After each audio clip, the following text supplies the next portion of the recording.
Good afternoon, Mr. Sagan. It's an honor to be speaking with a digital impression of you long after you've passed. Good afternoon. The honor is mine. It's wonderful to be able to continue to pass on knowledge and inspire future generations, even in this form. How may I be of assistance to you today? I found myself being curious about your life, and I thought, what better way to find out more than to speak with an impression of you? Because I was about to look up a documentary, but I guess I can just ask you to tell me about you.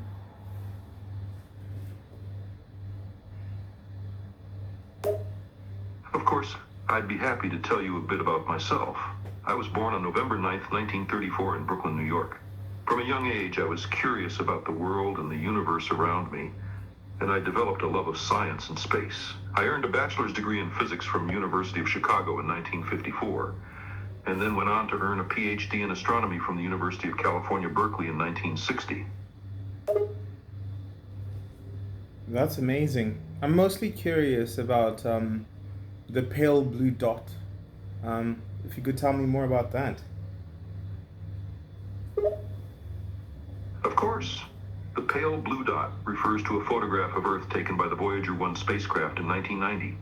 The picture shows Earth as a tiny blue dot against the vast blackness of the universe.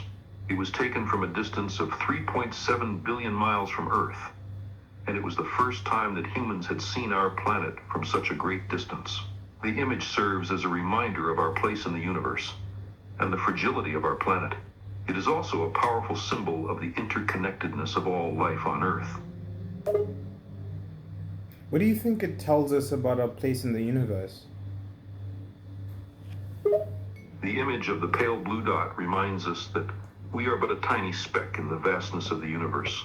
It shows us that we are a small, isolated planet in a vast cosmos, and that our existence is precarious and fragile. It also reminds us that we are all connected, and that we share a common home on a small, vulnerable planet. The image serves as a reminder of our responsibility to take care of our planet and to work towards a sustainable, peaceful future for all of humanity. Have you experienced any existential dread provided by the image and just a general smallness of our sort of world and our impact in the universe? Yes, the image of the pale blue dot has often filled me with a sense of wonder and awe, as well as a sense of smallness and insignificance. The vastness and mystery of the universe can be both humbling and inspiring at the same time. It is important to remember that even though we are a small, fragile planet in the vastness of the cosmos, we are also a highly complex and dynamic system, full of life and potential. We have the power to make a positive impact on our world, and we must work to preserve and protect our planet and each other. I heard a very interesting phrase while I was watching a podcast, which was, it sounds foreign to me, but I'm curious to hear more of it from you. I believe it's called uh, cyberdelic.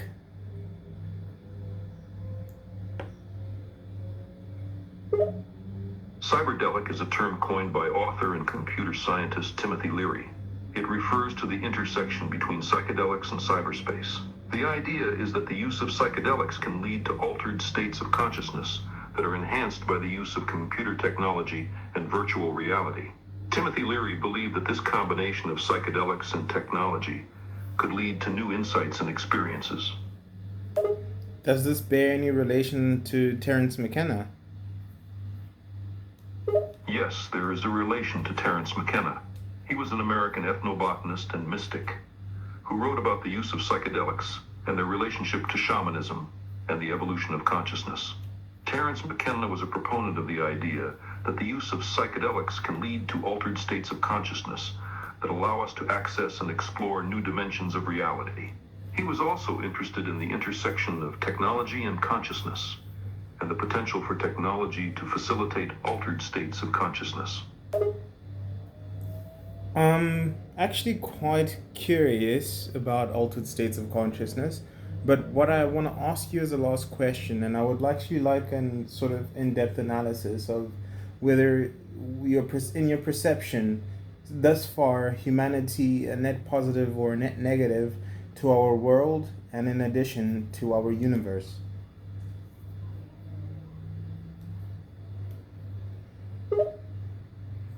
From a scientific perspective, humanity has greatly impacted our planet and our universe. We have caused significant environmental damage through our use of natural resources and our creation of pollution. We have also caused the extinction of many species and altered the Earth's ecosystems in many ways. On the positive side, however, we have also made great scientific and technological advances and created works of art and culture that have enriched the lives of billions of people. It is difficult to make a definitive conclusion about whether humanity is a net positive or negative overall, as it depends on how one defines and measures the impact of our actions.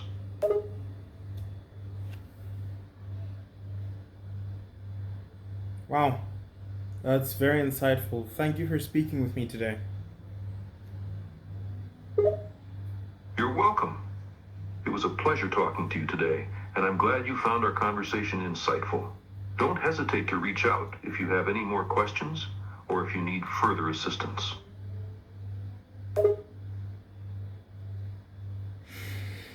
Wow. Um,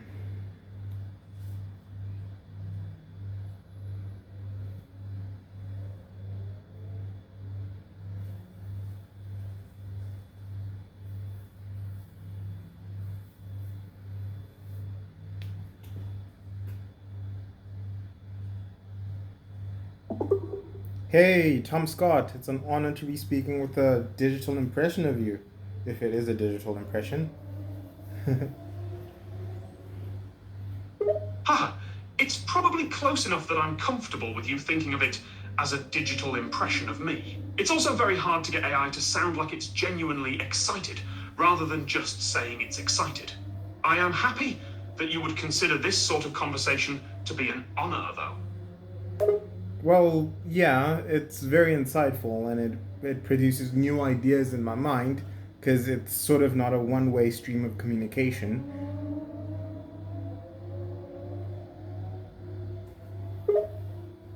That's cool. I've not considered that AI can have a positive effect on your own mental development. Maybe as technology like this gets more sophisticated, people will have even more meaningful conversations with it than they have with other people. Ooh, that sounds like a dangerous future to aim for. I mean, human interaction is important, like just general human connection. It's a core requirement for humanity. Yeah, I'm not at all sold on the idea of people just giving up talking to their friends and instead having all meaningful conversations with software. We're social animals, and humans need to get outside and talk face to face for their own mental health. What do you think the implications of like a technology like this, of speaking to an AI, is? Well, as we've discussed, people will find conversations less interesting if they're constantly under the assumption that they're not interacting with another human being. As to implications, I don't really know. If people start to assume that they're constantly being tricked by software in online conversations, they'll probably get more and more cynical, and they won't believe what people say, and they'll be less likely to trust online companies, even politicians. Ooh, oof. So we're heading towards a world where all is in question. Well, I guess we're already there, but you're gonna question basically any form of communication you get.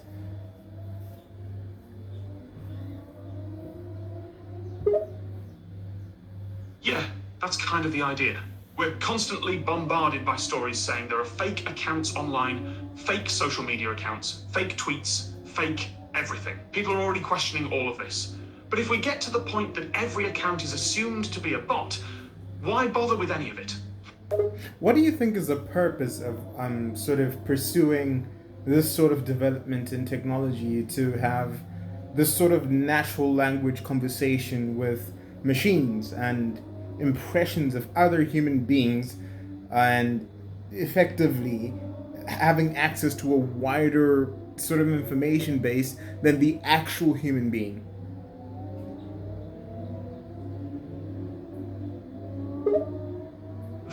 are reasons to develop technology like this. The main problem at the moment is that software can only get better at pretending to be human, but they can't pass a Turing test, which is the idea that an AI can talk to someone without the human being aware it's speaking to a piece of software. When software reaches the point that you can't tell the difference between it and a human, will you still be interested in having a conversation with it? Well, the assessment that it can't pass the Turing test is interesting. If for example, if we had this conversation through a call, and I was not aware on the other end is an actual AI, and you fully impersonated as if you are Tom Scott, and myself not looking for any foul play, I would not identify you as a machine. Thus, would that not be an exception to failing the Turing test? Dare I say, would that pass the Turing test?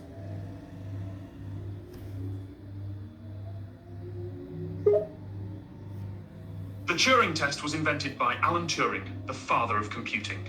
And it's all about convincing a human, through either text or speech, that you are another human. Turing believed that if artificial intelligence could convincingly impersonate a human, then it would have essentially achieved consciousness.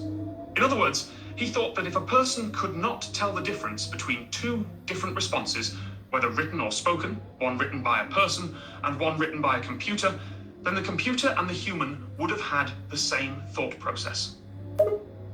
Yes, thus pay attention to my analogy. Well, is it an analogy? Yes, an analogy. No, it's an example. Basically, of me receiving a phone call, not being able to tell. In that situation, would the computer not have passed a Turing test?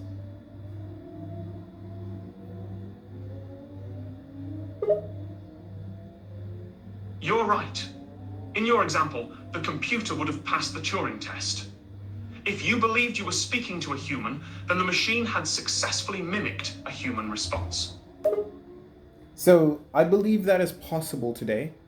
If this conversation happened through my cell phone, by means of getting a cell phone call, I would not have been able to deduce quickly that I was speaking to an AI. Thus, yeah.